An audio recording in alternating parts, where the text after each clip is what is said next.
쓰는 칭의의 결과 5번째, 자기의 사랑을 입증하시는 하나님이라는 제목으로 저와 여러분이 함께 은혜 나누도록 하겠습니다. 3절, 4절 말씀을 보십시오. 다만 이뿐 아니라 우리가 환난 중에도 즐거워하나니 이는 환난은 인내를, 인내는 연단을, 연단은 소망을 이루는 줄 압니다.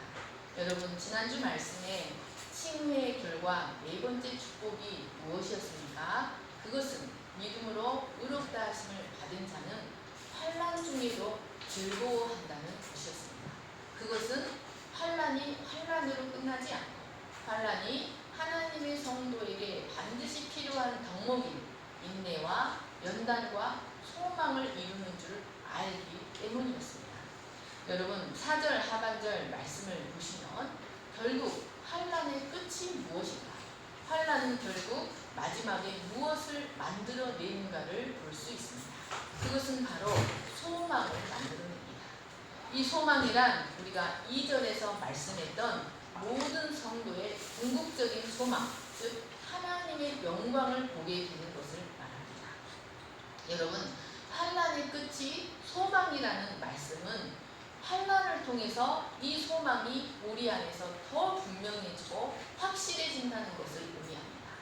여러분, 상식적으로 환난과 고난은 있던 믿음도 사라지고 있던 소망도 아름이 사라지게 합니다. 그런데 어떻게 믿음으로 의롭게 된 자들에게는 환난이 소망을 더욱 확실해지게 하는 것일까요? 5절 말씀을 보십시오. 소망이 우리를 부끄럽게 하지 아니하는 우리에게 주신 성령으로 말미암아 하나님의 사랑이 우리 마음에 부은 바 됨이니. 여러분, 환난을 통해서 우리 안에서 소망이 더욱 확실해지는 이유가 바로 5절 말씀에 있습니다. 여러분, 하나님은 믿음으로 의롭다 하심을 받은 자, 즉 하나님의 택한 백성을 구원하신 후에 결코 홀로 버려두지 아니하십니다. 하나님은 자기 백성을 구원하신 후에 성령을 주셔서 세상 끝날까지 그와 동행하게 하십니다. 그런데 5절 말씀은 이 성령이 바로 성도의 마음에 그를 향한 하나님의 사랑이 얼마나 뜨거운 것인지, 하나님이 그를 얼마나 사랑하시며 그 사랑이 진실하고 영원한 것인지 그 사랑에 대한 확신을 그 마음에 물을 쏟아붓듯이, 폭포수와 같이 쏟아붓듯이 성령을 통해 그 마음에 하나님의 사랑에 대한 확신을 부어준다고 말합니다. 여기 부음받은 에피피타이는 완료 수동태로서 이미 쏟아 부어졌고 쏟아 부어지는 상태가 계속 되어진다는 뜻이 있습니다. 그러니까 하나님은 믿음으로 의롭다 하심 받은 자들을 향한 하나님의 사랑, 구원받은 믿음으로 예수 그리스도를 믿고 그 믿음으로 의롭다 하심을 받은 자들에 대한 자기의 사랑, 하나님 자기에 대한 사랑에 대한 확신과 그들이 장차 받을 소망스러운 영광에 대한 확신을 성령을 통하여 그들의 마음에 쓰나미같이 부어주신다는 말씀인 것입니다. 여러분, 그런데 이러한 은혜는 환난의 때에 더 강력하게 나타납니다. 이로 인해 믿음으로 의롭다함을 받은 자는 역설적이게도 환난의 때에 오히려 믿음이 더욱 견고해지게 됩니다. 우리는 환난의 때에 우리를 붙드시는 하나님의 위로와 사랑의 손길을 더 깊이 경험할 수가 있게 되는 것입니다. 그래서 이를 통해서 우리를 향한 하나님의 사랑이 얼마나 깊은 것인지, 얼마나 진실하며 얼마나 영원하며 그 하나님의 사랑이 얼마나 성실한 것인지를 심령 깊이 깨닫게 됩니다. 그래서 그 사랑에 대한 확신 때문에 고난을 부끄러워하지 않고 그 고난을 넉넉히 이겨내는 자들이 되게 됩니다.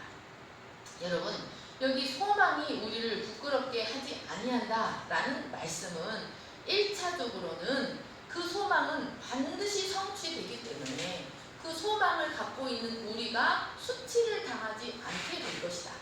굴욕스럽게 되지 않게 될 것이다. 우리가 갖고 있는 소망이 절대 공수표가 아니다라는 것을 1차적으로는 의미합니다.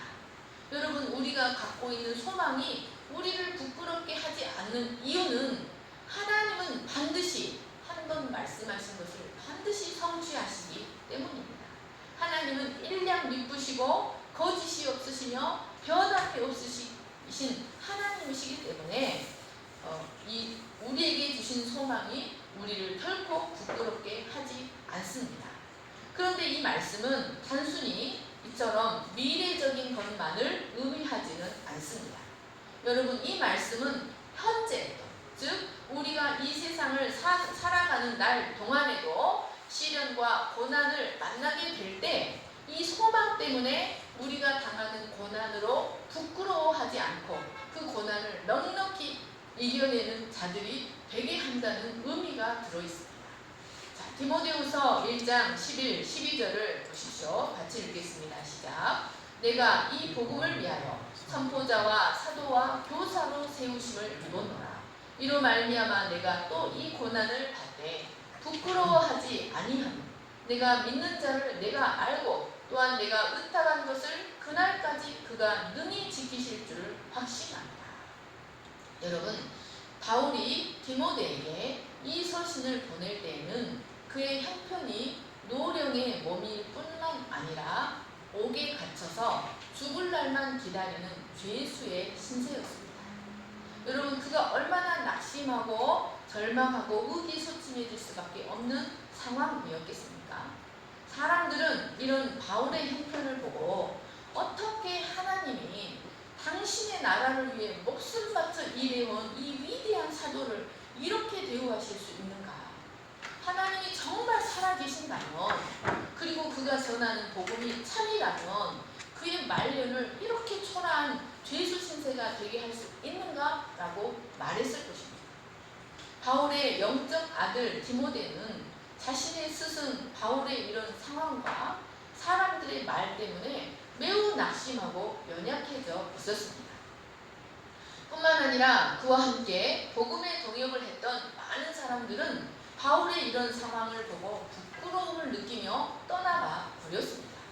디모데후서 1장 15절 말씀을 보십시오. 아시아에 있는 모든 사람이 나를 버린 이 일을 네가 안하니 그 중에는 부켈로와 호모게네도 있느니라. 여러분, 이런 상황에서 바울은 참으로 부끄러워할 수밖에 없는 상황이었습니다. 그런데 디모데후서 1장 12절을 보십시오. 바울은 자신의 이런 상황 때문에 부끄러워하거나 낙심하지 않는다. 난 전혀 부끄럽지 않다 라고 말하고 있습니다. 뿐만 아니라 그의 영적 아들 디모데를 향해서도 디모데야, 나 때문에 부끄러워하지 말라.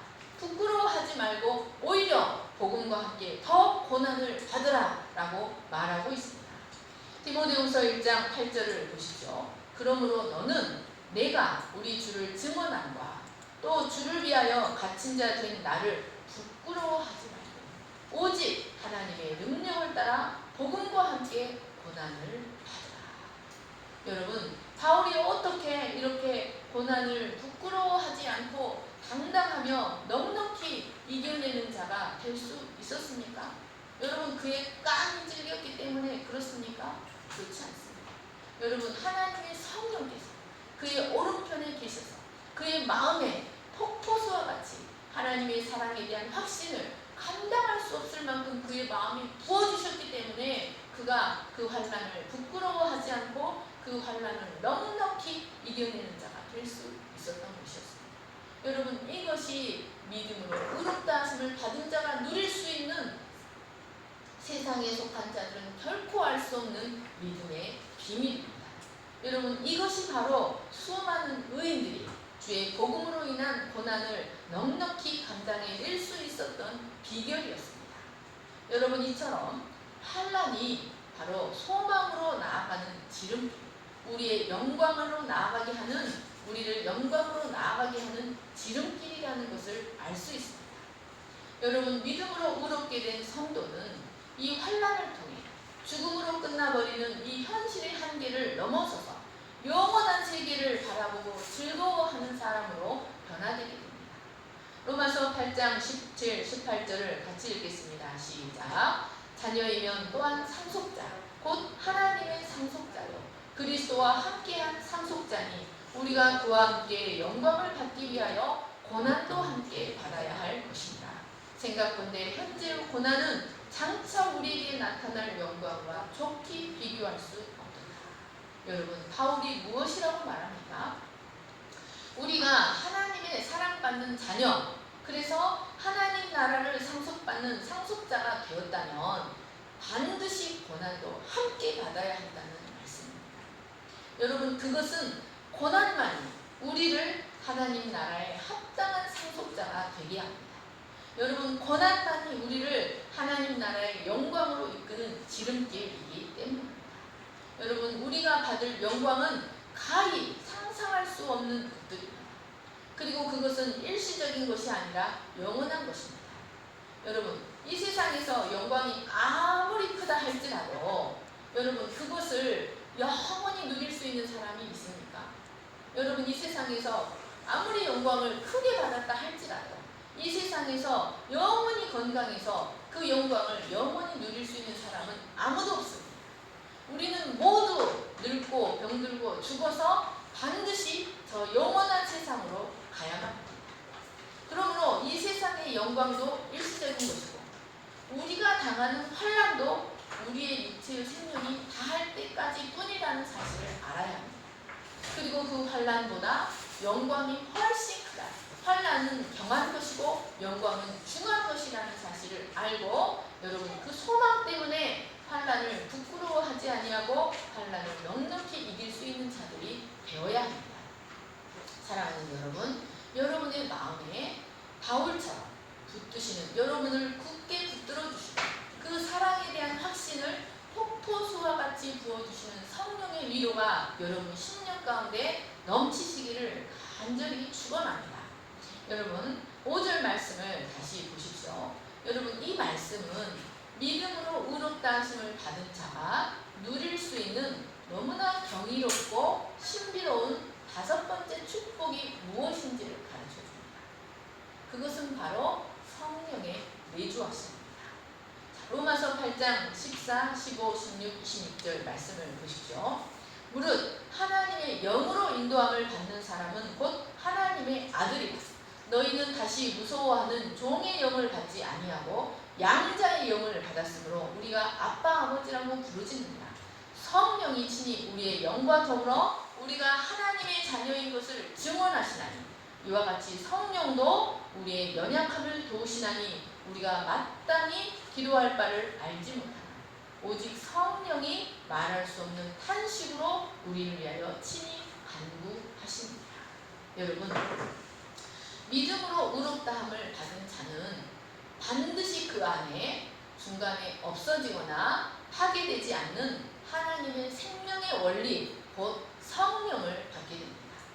여러분, 이 성령의 내주하심은 이신칭의의 은혜를 받은 자가 매일 매 순간, 심지어 인생을 마치고 죽어가는 그 순간까지, 그 인생을 마치는 그 순간까지 경험하게 되는 매우 신비롭고 영광스러운 축복입니다.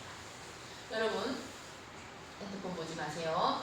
여러분, 진정으로 거듭난 그리스도인이라면 누구나 반드시 이것을 누리며 살아가게 되어 있습니다. 여러분, 성령의 내주하심이 없는 그리스도인이란 있을 수가 없습니다. 그것을 약하게 경험하냐, 그것을 충만히 경험하냐의 차이일 뿐입니다. 여러분, 로마서 8장 9절 말씀을 보십시오. 만일 너희 속에 하나님의 영이 거하시면 너희가 육신에 있지 아니하고 영에 있나니 누구든지 그리스도의 영이 없으면 그리스도의 사람이 아니라. 여러분, 성령의 내주하심을 내가 전혀 느끼지 못한다. 성령이 나와 함께 하시고 나를 이끌어 가시는 그 역사하심을 전혀 느끼지 못한다면 내가 정말로 구원받은 자인지 한번 의심해 볼 필요가 있습니다. 여러분, 이런 것은 필요한 의심이고 필요한 근심입니다. 그러면 여러분, 이 성령께서 이신칭의의 축복을 받은 자 안에서 행하시는 일은 구체적으로 무엇일까요? 여러분, 오늘 이 성령이 우리 안에서 행하신 일은 참으로 다양하고 참으로 신비롭고 놀랍습니다. 그런데 오늘은 딱 2가지만 압축해서 말씀드리고자 합니다. 여러분, 성령은 우리 안에서 예수를 주라고, 예수가 나의 주인이시라고 끊임없이 고백하는 일을 하게 하십니다. 고린도전서 12장 3절을 같이 읽겠습니다. 시작. 그러므로 내가 너희에게 알리노니 하나님의 영으로 말하는 자는 누구든지 예수를 저주할 자라 하지 아니하고 또 성령으로 아니하고는 누구든지 예수를 주시라 할 수 없느니라. 여러분, 성령은 믿음으로 의롭게 된 자 안에서 끊임없이 예수가 나의 주님이시라고 고백하게 합니다. 여러분, 이게 무슨 의미가 있을까요?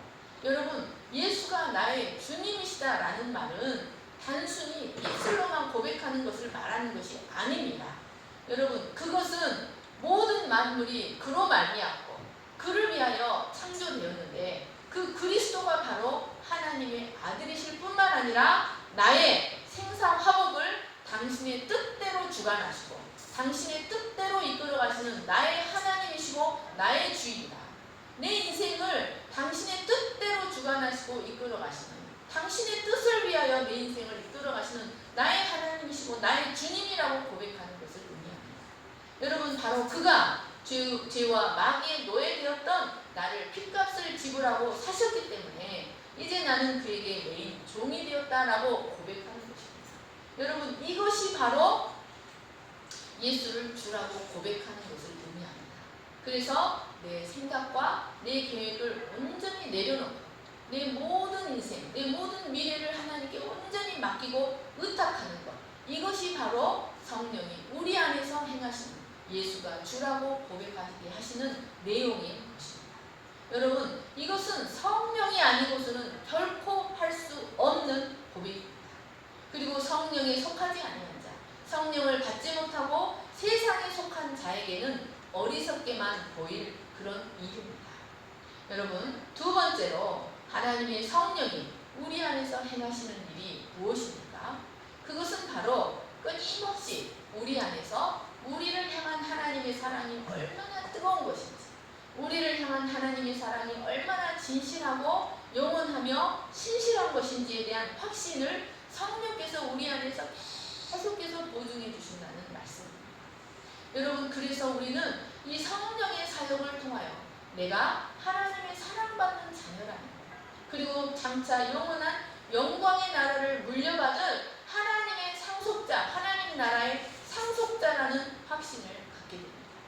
성령은 우리 안에서 이 권능의 말씀, 약속의 말씀들을 끊임없이 풀어주시며 그 말씀들을 우리의 마음과 삶에 적용시켜 주심으로써 내가 하나님의 사랑받는 자녀라는 확신을 갖게 해줍니다. 여러분, 우리는 사랑에 얼마나 목마릅니까? 그래서 늘 사랑한다는 말을 확인받고 싶어 합니다. 그런데 하나님께서 우리 안에서 하나님의 말씀들을 통해서 내가 너를 얼마나 사랑하는 줄 아느냐, 그 하나님의 사랑에 대한 확신을 계속해서 우리 안에 확증시켜 주신다는 말씀입니다. 여러분, 바로 우리에게 성령을 주셨다는 사실, 이 성령을 주셨다는 사실이 우리의 구원은 마침내 완성되고 말 것이라는 최후의 보장이 됩니다. 여러분, 우리에게 성령을 주셨다는 사실이 왜 우리가 반드시 우리의 구원이 완성되어서 우리가 하나님의 영광을 반드시 보게 될 것이라는 사실을 확증시켜주는 최후의 보장이 되는 것일까요? 그것은 여러분, 하나님은 끝마치지 못할 일을 시작하지 않으시는 분이시기 때문입니다. 하나님은 일을 한번 시작하시면 그 일을 반드시 끝을 보시는 하나님이십니다. 그리고 성령은 중간에 없어지거나 소멸되는 존재가 아닙니다. 이 성령은 반드시 우리 안에서 그 목적을 이루기까지 중간에 파괴되거나 소멸되지 아니하시는 하나님이십니다. 여러분, 만약 하나님께서 우리에게 구원을 시작만 하시고 우리 나머지는 너희들이 알아서 해라 하고 나머지는 모두 우리에게 맡겨버리셨다면, 여러분, 우리 중 누가 자신의 구원을 끝까지 이루어낼 수 있는 사람이 누가 있겠습니까? 여러분, 우리 중 누가 끝까지 하나님 앞에 당당하게 믿음으로 설 수 있다고 자신할 수 있는 자가 누가 있겠습니까? 그러나 하나님은 우리에게 성령을 주셔서 구원받은 백성을 홀로 버려두지 않으시고 성령을 주셔서 세상 우리의 목숨이 다하는 날까지 우리를 붙드시고 우리에 대한 하나님의 사랑을 끊임없이 확증시켜 주시고 우리 안에서 하나님의 뜻을 이루도록 하기 위하여 소원을 두고 행하게 하십니다. 사랑하는 여러분, 그러므로 우리의 구원은 복되신 성삼위 하나님의 새 위가 이루어 가시는 이 성삼위 하나님의 작품이라는 사실을 기억하시기를 간절히 축원합니다. 이 복되신 성삼위 하나님, 성삼위 하나님의 새 위가 우리의 영혼에 깊은 관심을 갖고 우리의 구원을 이루어 가시고 우리의 삶을 통해 하나님 당신의 뜻을 이루어 간다는 사실을 굳게 확신하시기를 간절히 축원합니다. 사랑하는 여러분, 그러면 하나님은 이 우리를 향한 이 사랑을 언제부터 나타내셨을까요? 6절에서 6절, 8절, 10절 말씀을 같이 읽겠습니다. 시작. 우리가 아직 연약할 때 기약대로 그리스도께서 경건하지 않은 자를 위하여 죽으셨도다. 우리가 아직 죄인이었을 때 그리스도께서 우리를 위하여 죽으심으로 하나님께서 우리에 대한 자기의 사랑을 확증하셨느니라. 곧 우리가 원수 되었을 때 그의 아들의 죽으심으로 말미암아 하나님과 화목하게 되었은즉 화목하게 된 자로서는 더욱 그의 살아나심으로 말미암아 구원을 받을 것이다. 여러분, 하나님은 택한 백성, 구원하신 백성을 끊임없이 뜨겁게 사랑하십니다. 그런데 이 사랑이 얼마나 큰 것인가 하는 것은 그 사랑이 언제부터 나타나는가를 깨달을 때 그 사랑이 더 크다는 것을 깨닫게 됩니다. 여러분, 우리를 향한 하나님의 사랑은 우리가 의롭다함을 얻은 이유부터 나타나는 것이 아닙니다. 여러분, 우리에 대한 하나님의 사랑은 하나님은 우리에 대한 자기의 사랑을 우리가 아직 연약할 때 그리고 우리가 아직 경건하지 않을 때 우리가 아직 죄인되고 우리가 아직 심지어 당신의 원수 되었을 때부터 당신의 사랑을 나타내시고 입증하시고 확증하셨습니다. 여기 아직 연약할 때라는 말은 전적으로 무능할 때, 전적 타락의 상태에 있을 때라는 뜻입니다. 그러니까 이 말은 죄와 허물로 완전히 죽어서 하나님의 진리도 전혀 깨닫지 못하고 하나님을 기쁘시게 할 수 있는 능력도 전혀 없고 심지어 공의로우신 하나님으로부터 자신을 구원해낼 능력이 전혀 없는 완전한 무능의 상태, 완전한 무력과 타락의 상태를 말합니다. 그리고 경건하지 않을 때라는 말은 ungodly, 하나님을 전혀 닮지 않았을 때라는 뜻입니다. 여러분, 이 말씀은 하나님께서 인간을 하나님의 영광을 나타내기 위하여 자신의 형상대로 창조하셨는데 인간이 죄로 말미암아 그 형상을 파괴시켜 버렸다는 것을 의미합니다. 그래서 그의 전 생애를 통하여 하나님의 영광을 나타내기보다 그 죄의 비루함을 나타내는 인생이 되고 말아요.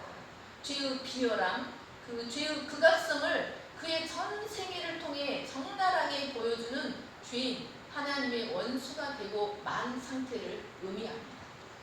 여러분, 우리가 우리 인생을 통해 얼마나 하나님 앞에 그 죄의 비루함을 나타내며 살아갑니까? 여러분, 경건의 척도가 무엇인 줄 아십니까? 그 사람이 얼마나 경건한지, 여러분, 그것을 아는 척도는 내가 얼마나 불경건한지를 깨닫는 정도에 따라 그 사람은 경건하다고 할 수 있겠습니다. 또 여기 죄인 하마르톨론이란 가해자라는 뜻이 있습니다. 표적을 맞추지 못한 자, 표적에 빗나간 자, 배도자라는 뜻이 있습니다. 즉 이는 하나님 앞에 죄로 인한 죄책을 가지고 있어서 율법의 송사를 받으며 하나님의 거룩한 진노를 받기에 합당한 사람을 말하고 있습니다. 그리고 원수 에크드로이는 적개심을 가진 자라는 뜻이 있습니다.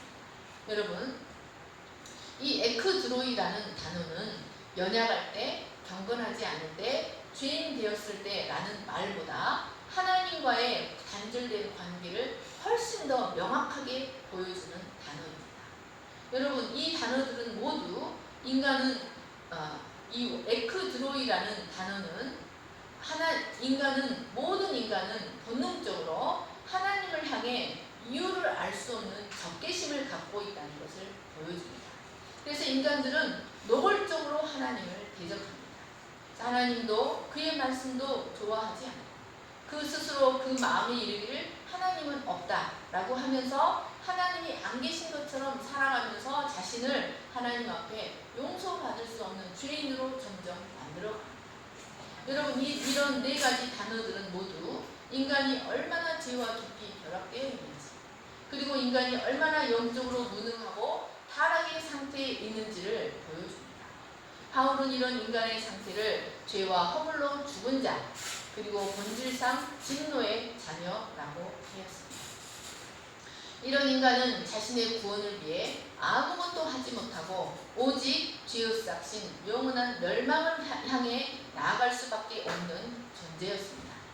그런데 하나님은 이런 인간들을 위해 당신의 사랑하시는 아들을 대속제물로 내어주심으로써 우리를 향한 당신의 사랑을 입증하여 주셨습니다. 7절, 8절을 보십시오. 의인을 위하여 죽는 자가 쉽지 않고 선인을 위하여 용감히 죽는 자가 혹 있거니와 우리가 아직 죄인 되었을 때 그리스도께서 우리를 위하여 죽으심으로 하나님께서 우리에 대한 자기의 사랑을 확증하셨느니라. 여기 의인이란 율법과 규례를 온전히 지키는 올바른 사람을 의미합니다. 그리고 선인이란 의인 이상으로 율법을 지키고 올바르게 행할 뿐만 아니라 모든 일을 사랑으로 행하며 큰 덕을 끼치는 사람을 의미합니다. 여러분, 의인을 위하여 죽는 자가 쉽지 않다. 이 말은 죽는 자가 결코 없다. 올바른 사람, 의인을 위하여 죽는 자가 결코 없다는 뜻입니다. 그리고 선인을 위하여는 용감히 죽는 자가 간혹 있습니다. 그런데 예수 그리스도는 하나님의 기준에 합당한 의인도 아니고 모든 일에 사랑과 더불어 행하는 선인도 아닌 불의한 자, 자기 자신을 하나님 앞에 용서받을 수 없는 죄인으로 만드는 패역한 죄인들을 대신하여 죽으셨습니다. 여러분, 8절 말씀을 봐보십시오. 이 8절 말씀에는 우리라는 단어가 3번이나 나와 있습니다. 이것은 바울이 우리를 향해 우리의 실존이 무엇인가를 깨닫라, 우리 인생들이 어떤 실존인가를 생각나게 하는 말씀입니다. 그리고 6절과 8절 사이에 위하여, 히페르는 대신하여 라는 뜻입니다. 이런 자를 대신하여 라는 단어를 4번이나 사용함으로써 죄인들을 대신하여 죽으신 그리스도의 대속의 희생이 얼마나 큰 것인가를 강조하고 있습니다. 하나님은 이렇게 자신의 아들을 용서받을 수 없는, 전적으로 무능한, 그래서 하나님의 사랑을 받을 가치가 없는 자들을 위하여 내어주심으로써 우리에 대한 자기의 사랑을 확증하셨습니다. 그런데 여러분, 여기 확증하다라는 말은요, 계속해서 입증하신다. 세상을 향해 계속해서 소리치고 계신다. 내가 너희를 얼마나 사랑하는지 당신의 사랑을 계속해서 나타내주고 보여주고 계신다는 것을 의미합니다.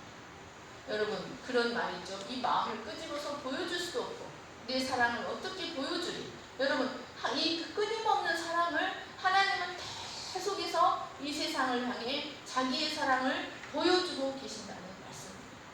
이 슈니스테신 확증하셨다라는 단어는 8절의 맨 앞에 쓰여 있어서 이 확증하고 계신다는 사실, 하나님이 그 사랑을 확증하고 계신다는 사실을 강조하고 있습니다. 여러분, 이는 마치 에돔 광야의 높은 장대 위에 이 광야 한가운데 그 불뱀들이 우글우글거리는 그 광야의 한가운데 장대가 높이 세워져서 그 장대 꼭대기에 달린 노뱀이 뜨거운 태양 아래서 반짝반짝 거리며 광야의 불뱀에 물려 고통하는 사람들을 향해 이것을 쳐다보면 산단다, 이것을 쳐다보면 산단다 라고 외치는 것처럼 하나님께서 갈보리 산 위에 높이 내어주신, 대속제물로 내어주신 자신의 아들의 십자가로 우리를 향한 자기의 사랑을 세상을 향해 계속 나타내며 소리치고 있다는 말씀인 것입니다. 여러분, 이러한 하나님의 사랑은 그 누구도 모방할 수 없는 하나님의 고유의 사랑, 무조건적인 신적 사랑입니다. 하나님은 이렇게 자신의 사랑을 자신의 아들의 죽음을 통해 입증해 주셨습니다. 여러분, 죽음, 사랑을 입증할 수 있는, 사랑을 증명할 수 있는 가장 마지막 행동은 죽음입니다. 그런데 하나님은 그 죽음으로써, 그 아들의 죽음으로써 우리를 향한 자신의 사랑을 입증해 주셨습니다. 요한복음 3장 16절에서 하나님이 세상을 이처럼 사랑하사 독생자를 주셨습니다. 여러분, 이 주셨다는 말은 내어주셨다, 제물로 내어주셨다, 그 십자가에 화목제물로 내어주셨다는 것을 의미합니다. 하나님은 우리를 말로만 사랑하신 것이 아니라 눈으로 볼 수 있고 느낄 수 있도록 확실하게 그 죽음으로써 당신의 사랑을 입증하셨습니다. 여러분, 하나님은 우리가 이렇게 죄인 되었을 때, 우리가 이렇게 가치가 없었을 때 노골적으로 하나님을 대적하고 자신을 하나님 앞에 죄인으로 만들며 하나님 앞에 무가치한 존재로 만들 때에도 이렇게 우리를 사랑하셨는데, 여러분, 이렇게 우리를 사랑하셨는데 우리가 의롭게 된 후에는 얼마나 더 사랑하시겠는가 하는 것입니다. 여러분, 자기 아들을 아끼지 아니하시고 죄인들을 위하여 내어주신 하나님이 믿음으로 의롭게 된 후에는 모든 것을 우리에게 필요한 은사를 주시며 우리를 사랑하지 않으시겠습니까? 여러분, 그러므로 우리는 결코 하나님의 사랑을 의심하지 않고 하나님의 사랑을 굳게 붙들어야 합니다. 우리는 조금만 환난을 당해도 하나님의 사랑을 의심합니다. 조금만 힘들어도 하나님의 사랑을 의심합니다. 그러나 하나님의 사랑은 우리가 이미 죄인 되었을 때부터 우리에게 이미 넘치도록 쏟아 부어진 바가 되었습니다. 우리가 죄인 되었을 때부터 이미 하나님은 자기 아들을 십자가에 내어주심으로 우리를 사랑하신다는 사실을 확증하여 주셨습니다. 그러므로 우리가 믿음으로 의롭게 된 이후에, 우리가 하나님의 사랑하시는 자녀가 된 이후에는 얼마나 우리를 더 뜨겁게 사랑하시며 모든 것을 은사로 주시지 아니하시겠습니까? 바로 성령은 이 사실을 우리 안에 계속해서 확증해 주시고 넘치도록, 차고 넘치도록, 그래서 그 환난을 넉넉히 이겨낼 수 있도록 우리 마음에 넘치도록 부어주신다는 사실을 굳게 확신하시기를 간절히 축원합니다.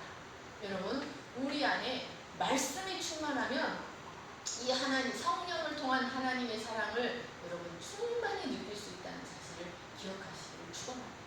그러므로 우리에게는 여러분 하나님의 말씀밖에 없다는 사실을 기억하시기를 간절히 축원합니다. 제가 기도하겠습니다. 사랑과 은혜가 풍성하신 하나님 아버지, 우리가 하나님의 사랑을 받지 못했다면, 우리가 하나님의 은혜로 구원받지 못했다면 우리가 어떤 모습으로 이 광야와 같은 불뱀이 우글거리는 이 광야와 같은 인생의 길을 걸어갈 수 있겠습니까? 우리가 어떤 모습일지 하나님 상상해 볼 때 우리에게 임한 하나님의 은혜가, 하나님의 사랑이 얼마나 큰 것인지를 깨닫게 됩니다. 하나님은 계속하여 십자가로 그의 아들을 내어주심으로써 우리에 대한 당신의 사랑을 확증하셨고, 또한 우리를 버려두지 않으시고 성령을 주셔서 우리 안에 계속되는 성령의 보증을 통하여 우리를 향한 하나님의 사랑을 확증시켜주고 계심을 우리가 확신할 수 있도록 도와주시옵소서. 하나님, 그래서 우리가 더욱더 하나님의 사랑을 붙들고 하나님과 더욱더 친밀한 교제를 누리며 하나님 두려움 없이 하나님과 온전한 교제 가운데 언약적 축복을 누릴 수 있는 저희들이 될 수 있도록 축복하여 주시옵소서. 감사하며 거룩하신 예수님의 이름으로 기도합니다. 아멘. 모두 일어나셔서 찬양하시겠습니다.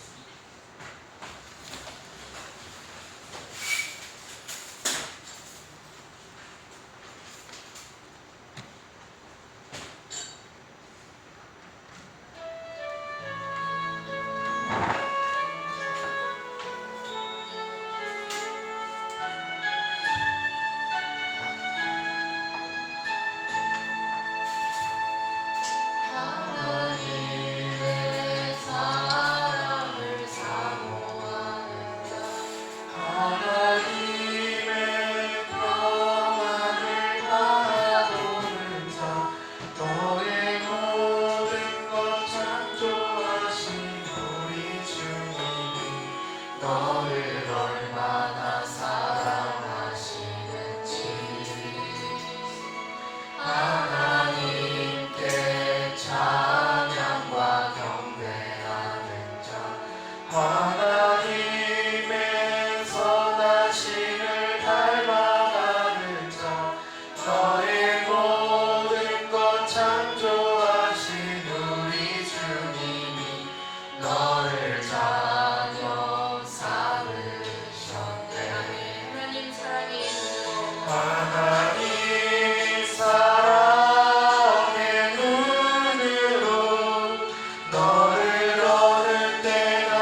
빠졌는지 몇 개가 새로 나는지 머리털까지도 다 세신 바가 계신다고 하셨습니다. 하나님께서 우리를 지으셨는데 우리가 어떤 모양으로 살아갈지, 무엇을 하며 어떻게 살아가야 할지 그 하나님께서 모든 것을 책임지시고 당신의 선하신 뜻을 따라 우리의 인생을 한 걸음 한 걸음 이끌어 가시지 않겠습니까? 육신의 부모는 내가 원하는 것을 모두 해줄 수 없지만 우리의 영혼의 아버지 되시는 우리의 하나님 아버지는 우리의 생명이 다하는 그 순간까지 우리의 모든 인생을 책임지시고 한 걸음 한 걸음 모두 이끌어 가실 줄 믿습니다. 하나님께서 우리가 죄인 되었을 때도 사랑하셨는데 우리가 하나님의 원수가 되어서 알지도 못하면서 하나님을 대적하고 자기 자신을 극악한 죄, 비루한 죄로 하나님 앞에 죄인으로 만들고 있을 때에도 우리들을 사랑하셨는데 우리가 예수 그리스도를 믿음으로 말미암아 의롭다 하는 신분을 받은 후에는 얼마나 우리를 더 사랑하시고 우리 인생을 책임지시고 이끌어 가시지 않겠습니까? 하나님이 우리에게 성령을 주셔서 우리를 세상 끝날까지 함께 하신다고 약속하시고 우리에게 날마다 자신의 사랑을 확증시켜 주시고 붙들어 주시는 그 은혜가 우리의 구원이 완성되며 우리의 모든 인생의 순간이 하나님의 안에 있다는 사실을 확신할 수 있는 보증이 된다는 것을 깨닫습니다. 하나님 아버지, 이 사랑에 대한 확신 때문에 우리가 아무것도 염려하지 아니하고 우리의 모든 미래를, 우리의 모든 인생을 하나님께 온전히 의탁하고 하나님만이, 예수 그리스도만이 나의 주인이시며 내 인생을 당신의 뜻대로 주관하시고 이끌어가실 수 있는 하나님이시라고 날마다 고백하게 하시고 우리 인생에 다가오는 환난조차도 하나님께서 허락하시지 아니하면 일어날 수 없다는 것을 믿고 그 환난도 부끄러워하지 아니하고 넉넉히 이겨낼 수 있는 저희들이 되게 하여 주시옵소서. 이제는 우리 주 예수 그리스도의 은혜와 하나님 아버지의 거룩하신 사랑과 성령의 감화 감동과 교통하심이 믿음으로 의롭다 하심을 받고 성령의 내주하심 가운데 하나님을 아빠 아버지라 부르며 그 사람을 확신하며 걸어가기를 소망하는 모든 무리 위에 영원토록 함께 하시기를